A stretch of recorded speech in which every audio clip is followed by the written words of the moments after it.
if they hadn't already stopped, they will eventually, most queens will eventually just completely quit laying eggs in the winter.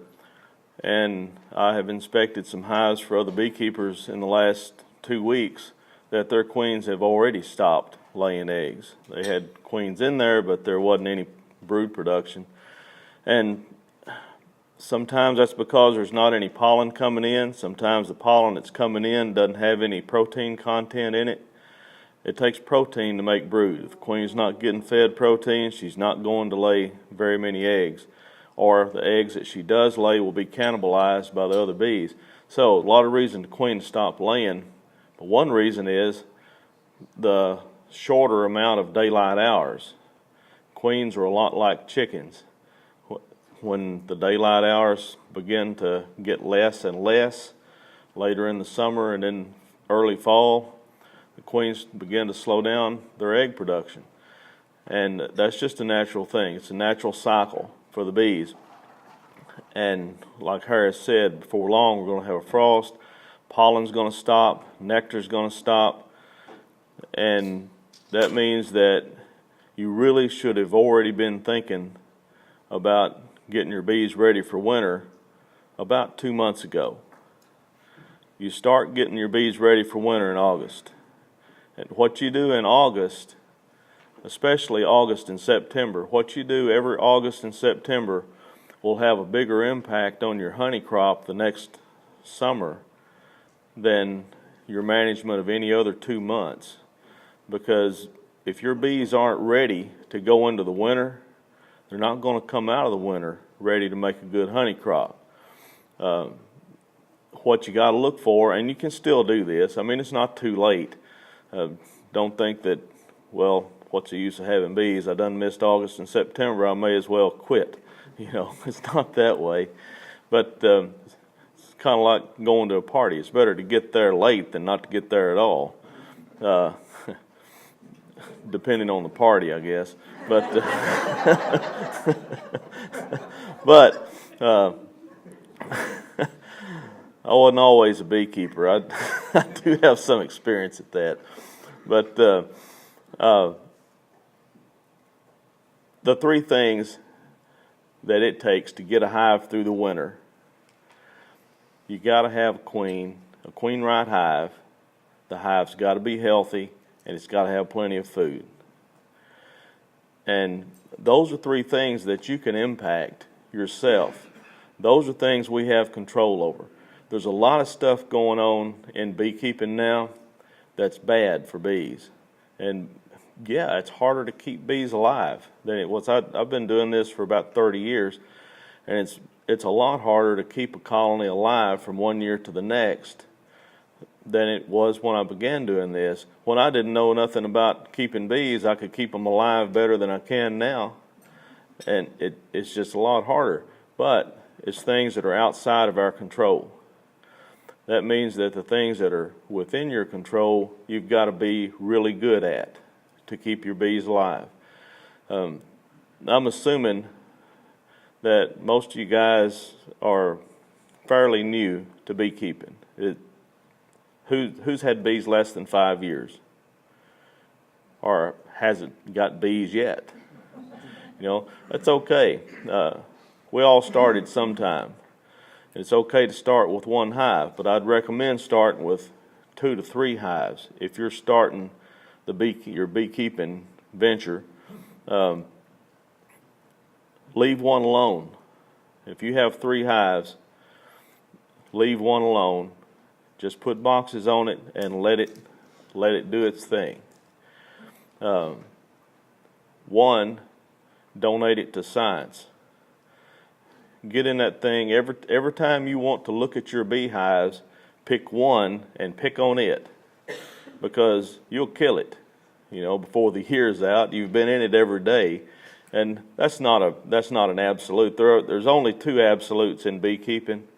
Everything else has a qualifier. It's sometimes, maybe, you could, maybe it's possible. You know, usually those are all qualifiers that go with almost everything involved with beekeeping.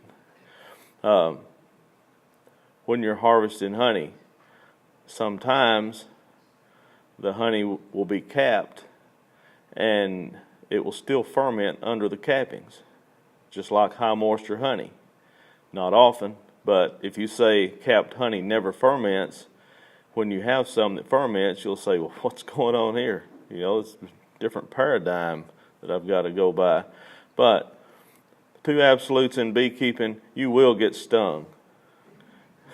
Just give up thinking that I'm going to keep these bees and they're going to love me and I'm going to go out there and I'm going to take care of them and they're just going to come rub on me. They're going to rub on you, all right. That little sharp thing on the end of their abdomen is going to rub on you. But you will get stung. Just take it for granted. If you milk cows, you're going to get kicked. I grew up milking cows. You're going to get kicked, among other things that are even less pleasant than getting kicked. But I can tell some of you have milked cows before. But if you keep bees, you're going to get stung. It's just something that you learn to lessen the effect of stinging by using smoke. I mean, smoker's your best friend when you're a beekeeper. Harris has already told you that. You learn how to work the bees. If you want to get stung, open a hive up and do your hand like that across the top of it. And believe me, you'll get stung. Even a nice hive, that's going to make them mad. If you don't want to get stung, you work slow and easy. And when a bee, it's like they jump on you. And you can tell, this is a pretty steep learning curve, but you can tell when a bee is going to sting you. It jumps on you and it's like it grips like this. And you can tell you got about 2 seconds to thump it into the next county before it stings you. But most of the time, they'll fly up there like they're just going to sting you to pieces, and they'll just walk around on your hand like, well, it don't seem like he's going to try to kill me. But if you jerk your hand when it flies up there, it'll probably sting you. You just learn these things as you're keeping bees. So you also learn how to recognize things going on in a hive. And a queen-right hive, you need a queen laying eggs as late into the fall as possible in order to have a hive that has young bees going into the winter. Young bees are a big help to a colony surviving the winter. And they're a really, really big help to making a good honey crop the next year, because these young bees, the food that they produce to feed the brood is made in the hypopharyngeal gland. And their hypopharyngeal glands have never been fully activated. They haven't ever been through this big rush of producing a lot of food for a lot of larvae before. The old bees, their glands are kind of atrophied they've been foraging. So they haven't had to feed larvae. So the glands atrophy, just like muscles that you don't use. And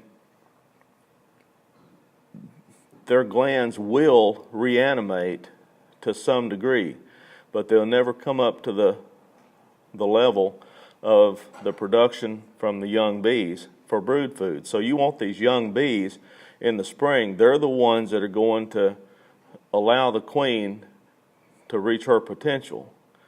And the more larvae that they can feed, the more the queen will lay, up to a point. She's not going to get 5,000 eggs a day. I mean, she can't. It's like trying to grow a pig the size of Nashville. You can't do it. I don't care what the genetics are. But she will produce brood that all becomes, she'll produce eggs that all becomes larvae. None of it will be cannibalized because these young bees are going to be feeding it. They're going to be taking care of it. So you want a queen laying eggs as late into the fall as possible. These guys that I checked their hives this last week, and they had some hives that they thought were queenless. They had queen in them. She just hadn't been laying. She hadn't been laying for about 2.5 to 3 weeks.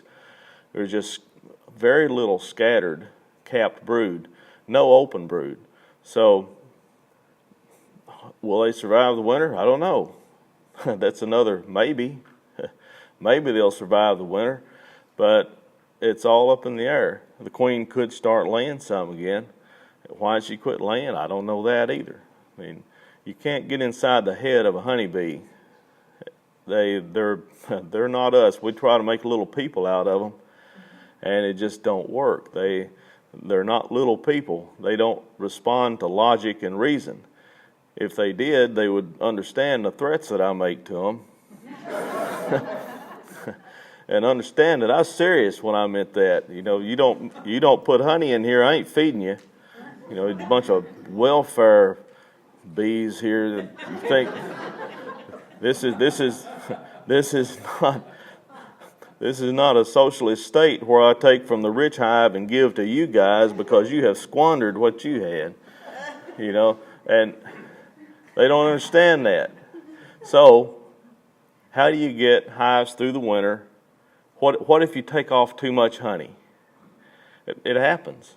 And don't beat yourself up when you do something that you think, well, this hive's going to die because I didn't manage it right. Don't beat yourself up over that.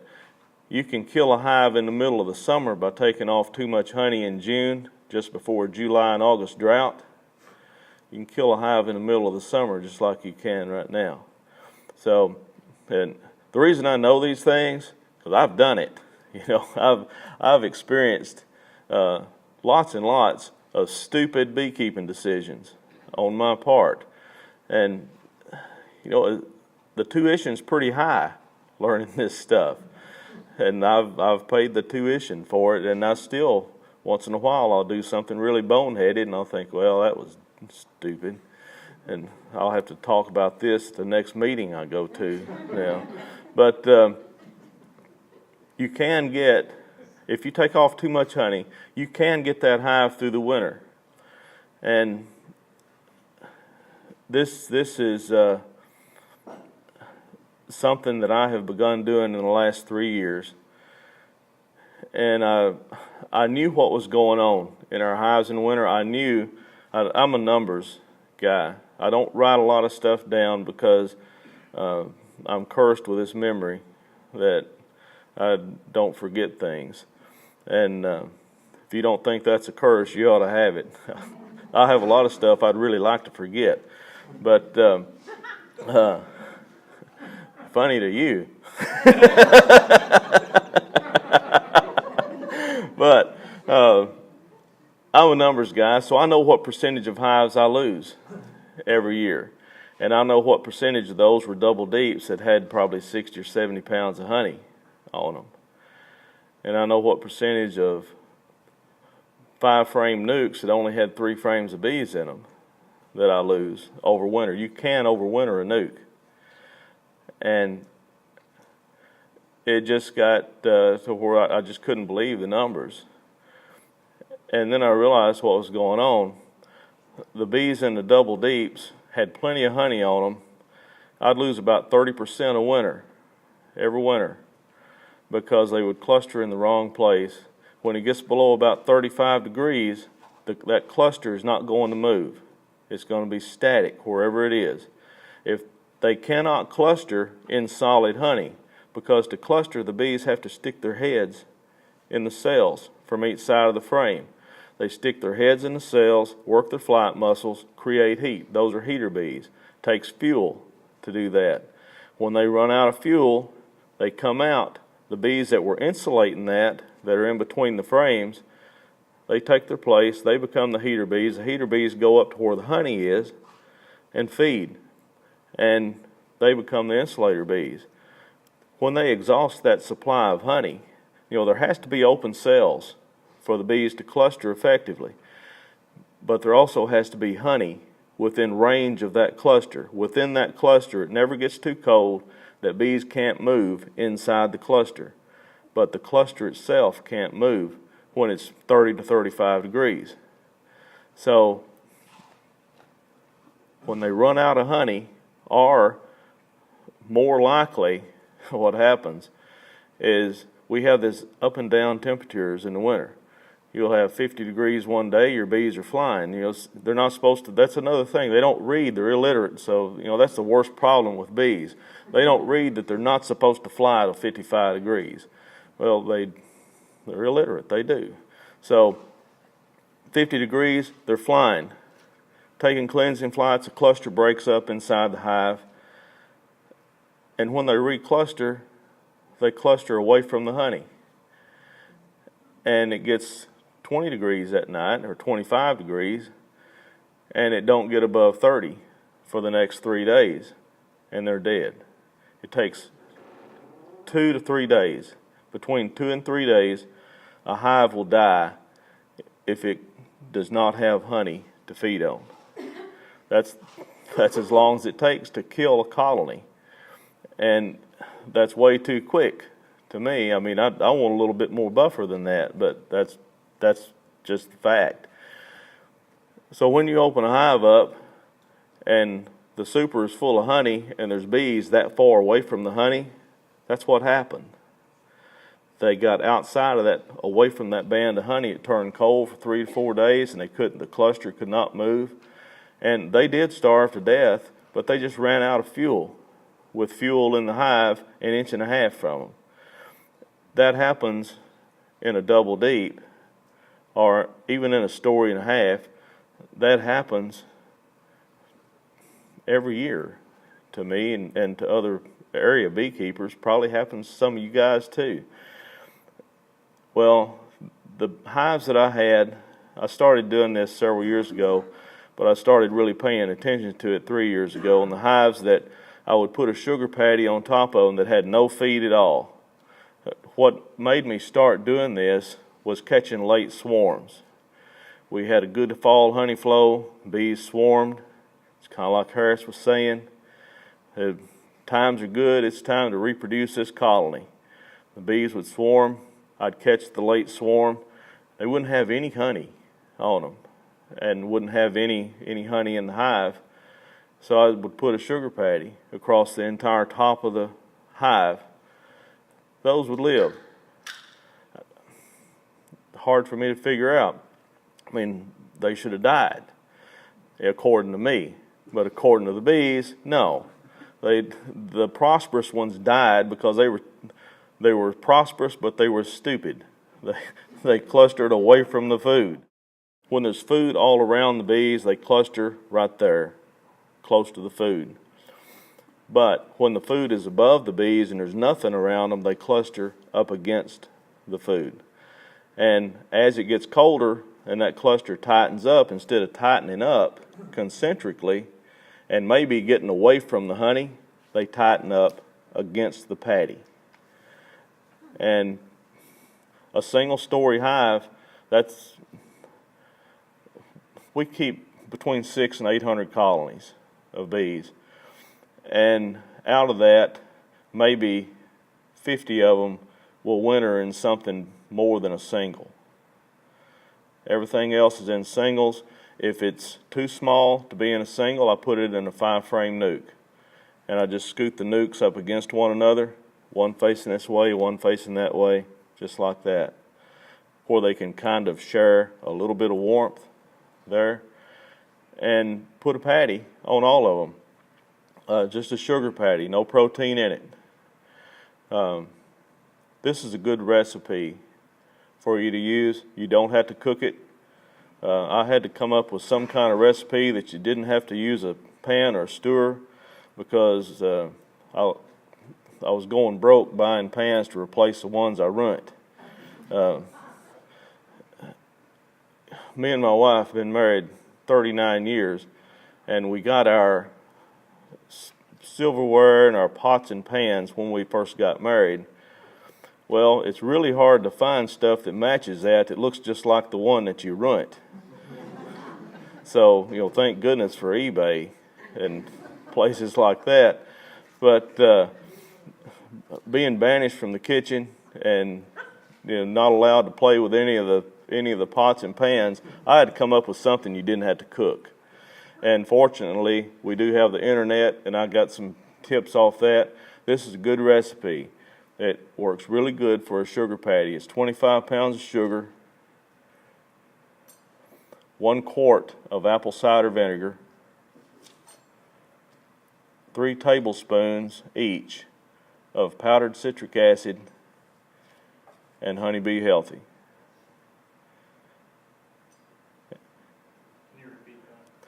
25 pounds of sugar, 1 quart of apple cider vinegar, 3 tablespoons each of citric acid and Honeybee Healthy. You can get the citric acid in the canning section of Walmart or any grocery. That makes kind of a dry sugar patty. It's wet to a point, but don't put it on top of an inner cover or anything like that. Put a piece of newspaper. If you're feeding bees, this is an emergency feed, and I feed my bees like it's an emergency all the time, because according to them, they probably think it is. This guy took all our honey off of us. This is an emergency. I take the honey all off anymore. I put a piece of newspaper on top of the entire box where the bees are in the bottom. You want the bees in the bottom box going into the winter. If there's no bees in the bottom, swap them out where the bees are in the bottom so the food will be above them. You want the food above. Like Harris said, bees don't move laterally very well. They move up. And on that newspaper, just slop that sugar patty out. Take a hive tool and just smooth it out. I usually make it about this thick, a couple inches thick. Just as big. The newspaper covers the entire top of the hive. Bare frames and bees underneath the newspaper. Entire top covered, and the patty just where the bees are. The patty don't need to be out here on the corner. It needs to be directly over where the bees are. You don't have to put it all over the whole top, unless bees are all over the hive. So smooth it out. Put a second deep body or honey super, any kind of an empty shell on top of it. If you have shims, you can use that, but I just use an empty honey super. And I cut a piece of cardboard. You can just fold up newspaper and do it, and just put that on top of the patty where you fill up that. What you're doing is cutting all the air off. And I know that ventilation is really important in the winter.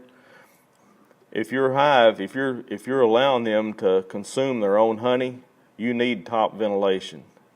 You need that top box, that top lid, propped up a little bit with a little stick. You need top ventilation so that as the bees breathe, they create condensation. You don't want that falling back down, collecting on the top and falling back down on the bees. That'll kill a colony. So if you're just letting them eat their own honey, top ventilation, bottom ventilation, need airflow like this in the hive. If you're going to put this patty on, cut all the ventilation off. The reason for it is that patty is going to get hard as a brick. The condensation still happens, but it collects on that patty. It softens it where the bees can consume it. It makes the patty accessible digestively to the honeybees. And this all does more than one thing. It collects the condensation, keeps that from being an issue. It provides food for the bees, gives them a place to cluster up against it, and it insulates the hive because you've got that cardboard or newspaper or something pushed down on top of it, and it's a good insulation for the hive. Now, one thing you don't want on a colony in the winter is empty space above the honey. Don't put empty supers on top of the colony. The most important thing, bees on the bottom, food above them, whether it's a patty or honey, food above them, and then the top. Don't put anything empty above it. It allows heat to convect away from the colony. That's a good feed program for a colony that you've taken too much honey off of, or a colony that just needs help. You can use this as an emergency feed, just like you would a candy board, and put it on top of the super, the uppermost super that has honey in it. You can use it as an emergency feed like that too. You got a laying queen laying as late into the fall as possible. If you have to, keep feed out for your bees so that the more food that's coming in to a colony, the more likely that queen is that she's going to keep laying eggs.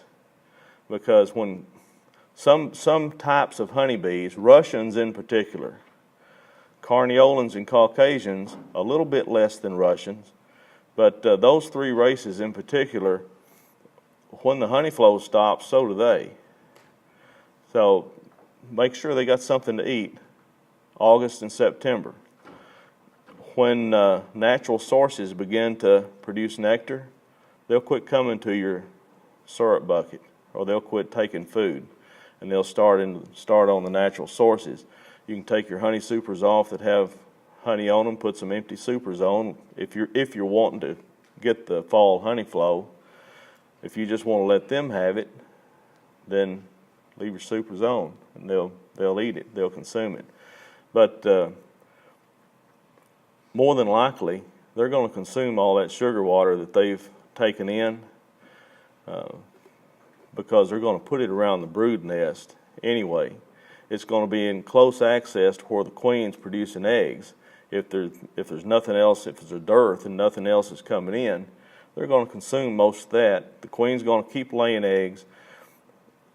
That's how you take care of the queen-right colony, productive queen part. The patty is how you take care of food for the winter when you don't have any food in a colony. That leaves health. For people that are fairly new at beekeeping, especially if you're just going into beekeeping, it's a great thing to try to not put any toxic chemicals or anything that you would consider toxic. Treat your bees. Learn to check your bees to be able to tell if they have varroa mites. And it's not hard to do. Nothing in beekeeping is really hard to do. It's just learning how to do it. It's no different than learning how to write cursive.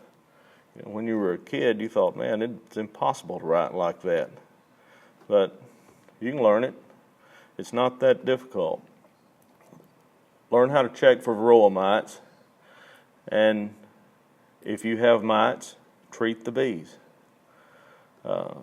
I prefer to treat with the least toxic thing, or at least the product that is relatively normal in a hive.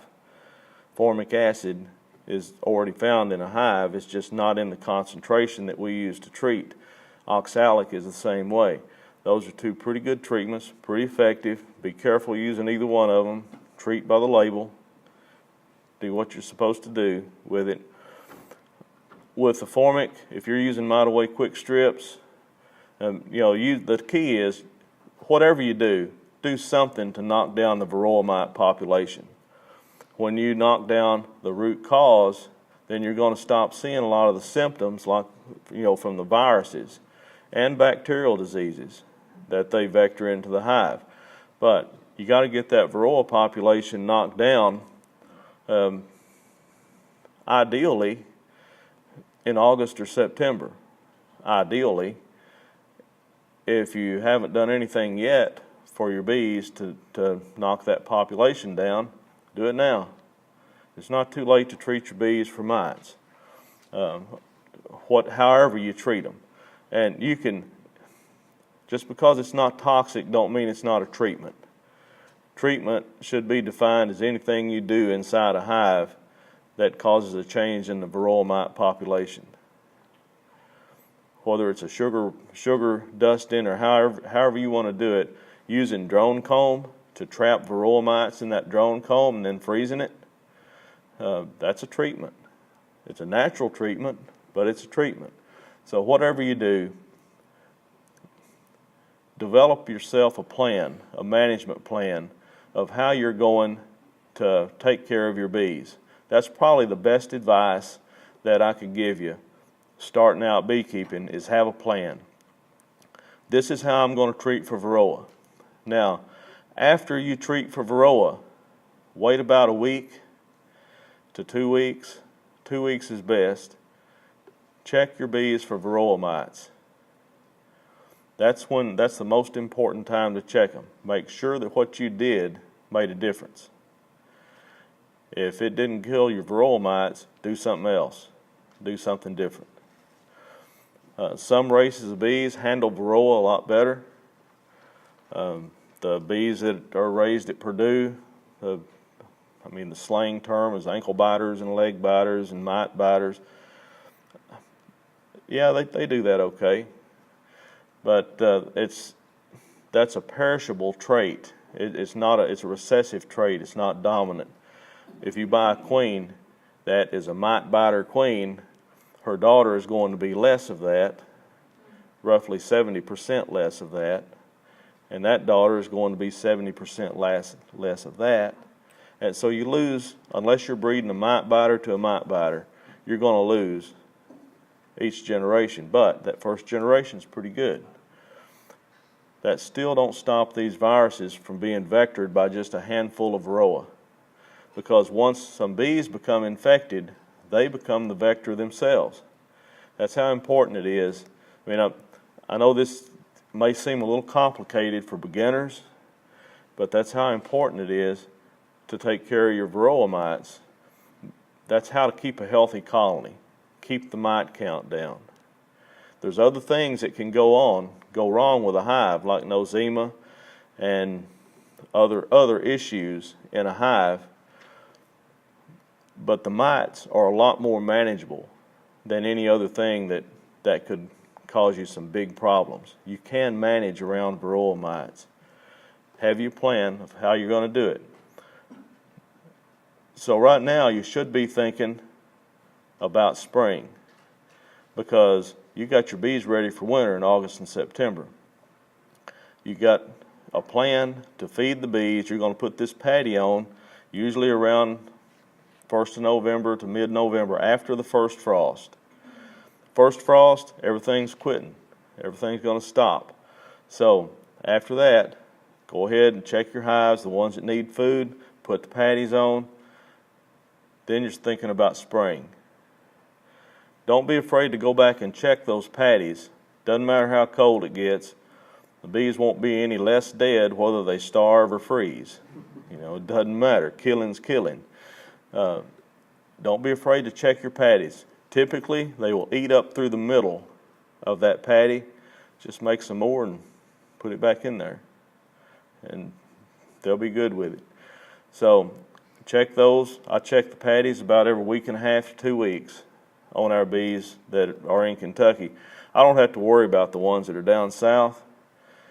Down there, I put a piece of newspaper over the hive and put 10 pounds of powder of granulated sugar on them. Just pour it in on top of the newspaper, put an empty super on top. They're good to go for the rest of the winter. There's never more than 3 or 4 days in a row that the bees can't fly down there during the winter. So it's not an issue. The bees never cluster hard down there. Now, will those bees do as well here as they do there? No, they won't. They'll make a good honey crop, but it seems like they've lost some of that ability to know how to cluster good and winter, because they just don't have to cluster. Bees that do better wintering here are the ones that are raised here, are the ones that are raised further north, which is a pitch for learning how to raise your own queens. You might think that's way too much to know for a beginning beekeeper. It's not. None of this is that far over your head, even if you've never had bees. You just don't realize all you got to do is reach out and do it.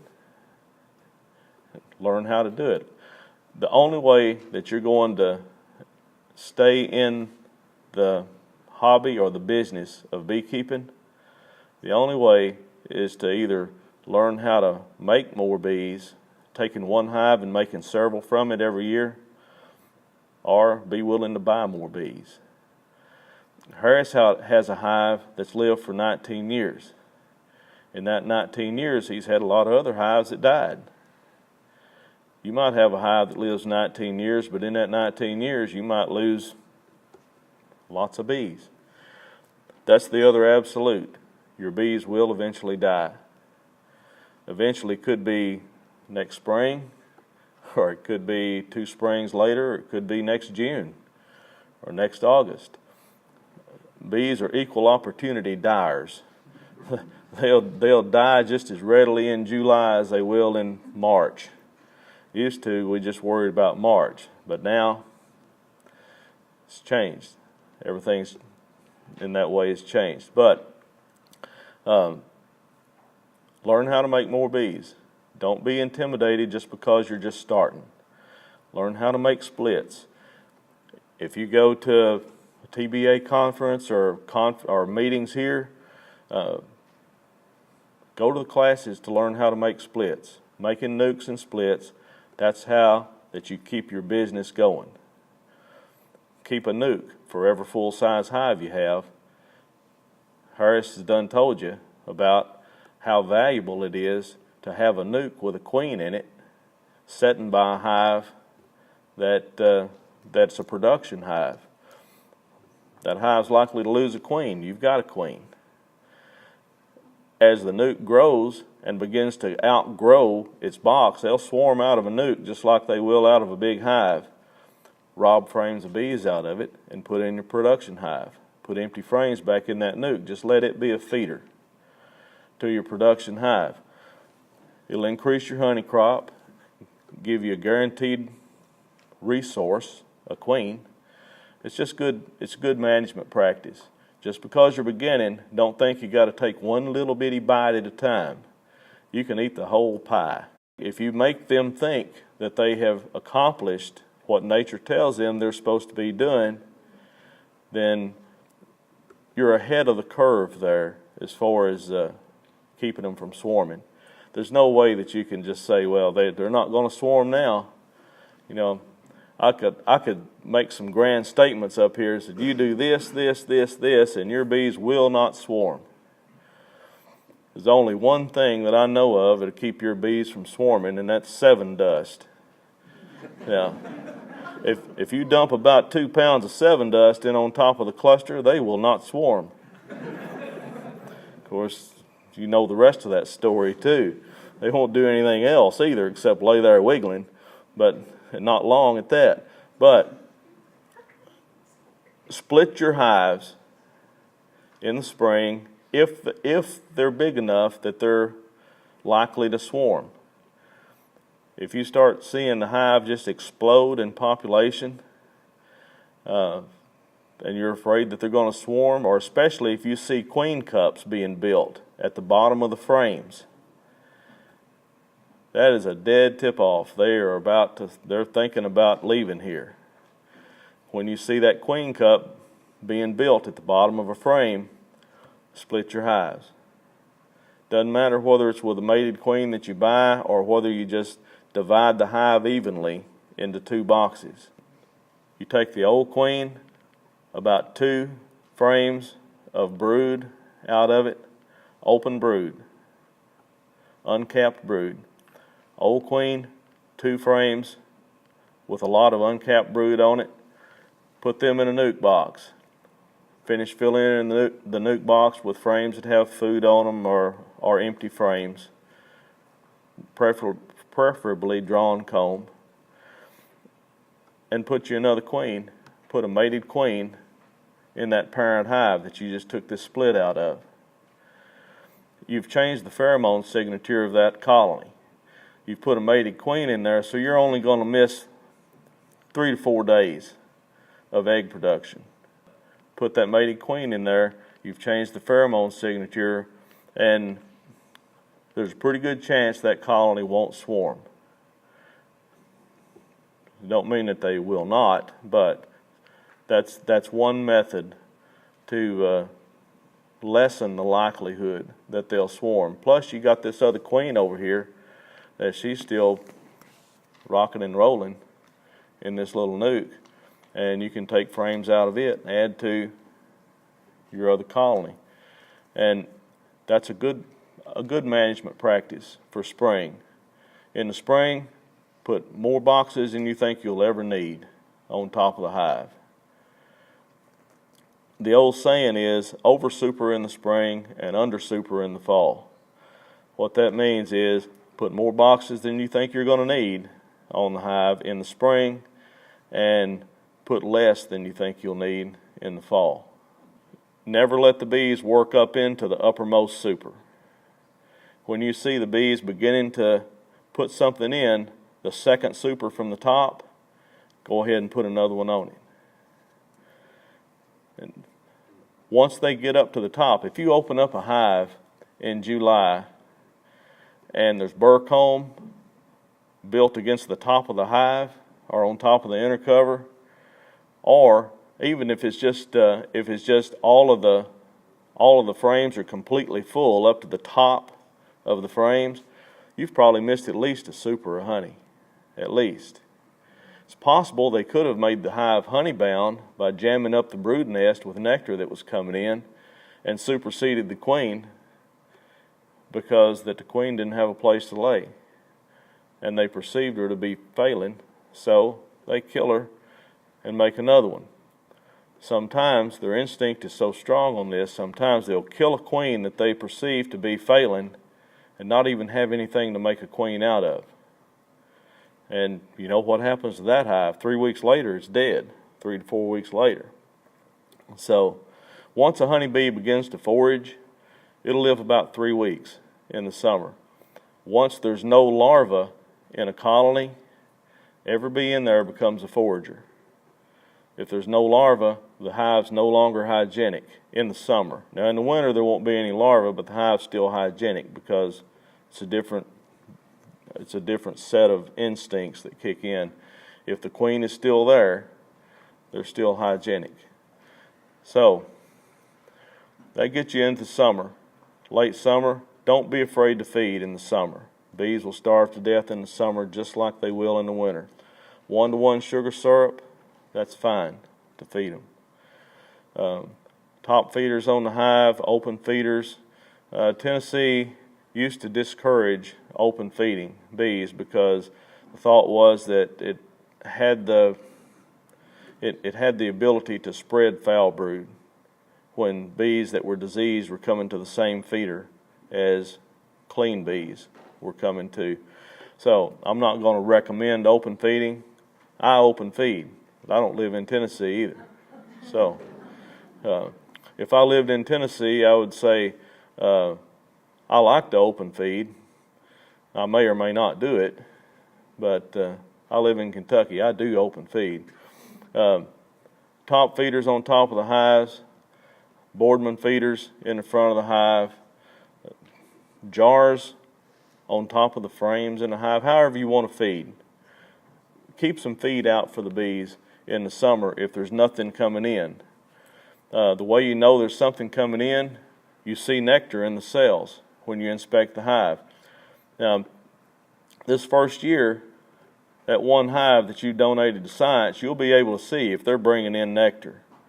If you see nectar, if you see something wet in these cells, it's probably nectar. You can taste it. If it's sweet, it's nectar. If it's, you can tell water. They store water sometimes too, but still. Another tip-off that there's a honey flow is white tips on the comb. If you see white wax on the frames, it's a honey flow going. You won't have to feed in that case. If they're bringing in nectar or there's a honey flow, don't worry about feeding them. If you're not seeing those things and you're seeing bees just hanging out on the front like they're out of work, put some feed out for them. 1-to-1 sugar syrup's fine. They'll find it a lot quicker if you put something in it, like a couple of drops of spearmint oil or lemongrass oil. They'll find it pretty quick. Bees operate mostly by the sense of smell. Fresh, clean water, they don't care nothing about it at all. They'd rather drink out of the manure pit as to drink fresh, clean water. That's because they can find that manure pit. You know, the bee comes back with the water and says, check this out. I just brought this back to the hive to drink. And they say, good grief, man, that's awful. Where'd you get that? Well, you can find it out there. Well, yeah. So it's easy to find. Fresh, clean water has no smell to the honeybees. It's hard for them to find fresh, clean water. Now, I don't throw manure in my water source for them or anything like that, but I don't have to. I have ponds around the house that are not fresh, clean water, and that's where the bees go at our house to get water. Now, I usually say this at the beginning of things, but anybody that's got a question, feel free to ask. Yeah. What do you mean by an open feeder? Open feeder is, I use two kinds of open feeders. One's a 5-gallon bucket and one's a 55-gallon drum. And it's a 5-gallon bucket, stuff it full of pine needles, put some sticks that go top to bottom in it, fill it up with sugar syrup. Pine needles will float on the sugar syrup and float down, but if those sticks aren't in there to go top to bottom, bees that get down in the bottom of that bucket will never get out of it unless they crawl out on that stick and then fly off. Bees are stupid about some things. I mean, honeybees are fascinating, but they're not smart. If they were smart, they'd never sting you. You know, they'd say, well, you remember what happened to Frida when she stung that guy? Her butt fell off and her guts fell out. You know, but they're fascinating. You can have a bee get down in the bottom of a 5-gallon bucket, even if there's nothing in there. If you just drop a bee in the bottom of a 5-gallon bucket, it'll never get out of it. It's like they don't hover. They have to have a little runway or something. But anyway, they'll crawl out on the sticks and fly off. That's an open feeder. Same thing with a 55-gallon drum. But you need a lot of bees before you start getting a 55-gallon drum. At our house this summer, we would have a 55-gallon drum emptied in about 5 hours. Once bees find it, if they're hungry and there's lots of them, it's unreal how fast that they'll drain that. Of course, there wasn't any other work getting done on the farm because you couldn't walk through the cloud of bees that was coming to that drum, which didn't really hurt my feelings. It's hot anyway. You know, I'd rather stay at the house. But that's open feeding. They need something to crawl out on. They need something to float on. Division board feeders, bees will drown in them really easily if they're hungry. You can use a division board feeder in a hive that's not really hungry, not seriously hungry, and the bees go in and out just fine with no floats. But if you put a division board feeder in a hive that's really hungry or starving, the whole colony will wind up dead in that division board feeder. It's like they just push one another down in it, and it's a panic almost, or like a rush to water for livestock that's thirsty. So put floats in it too if you use a division board feeder. They're okay if you understand that you need floats in them. Same way with top feeders. If bees get in around the top, make sure it has some floats in it that bees can get up on and get out of that syrup, or you'll kill a bunch of bees in those. I've found more ways to kill honeybees than anybody I know of. I mean, every way was unintentional, but I go back to the hive and think, man, that's pretty effective at killing colonies. You know, just put some top feeders on and don't pay any attention to how well they seal at the top. And the colonies around that one that was on wouldn't die. But it's colonies around it that were coming in the top, robbing that syrup out, they couldn't get out of it. They'd get in that syrup and drown. Pretty effective. But they didn't swarm. Yes, ma'am. We've been feeding hummingbirds and bees down in hummingbird feeders and things, waiting around every day. Yeah. Hummingbird feeders make pretty effective bee feeders too. If you can get all your neighbors involved in feeding hummingbirds, you won't have to buy any sugar syrup.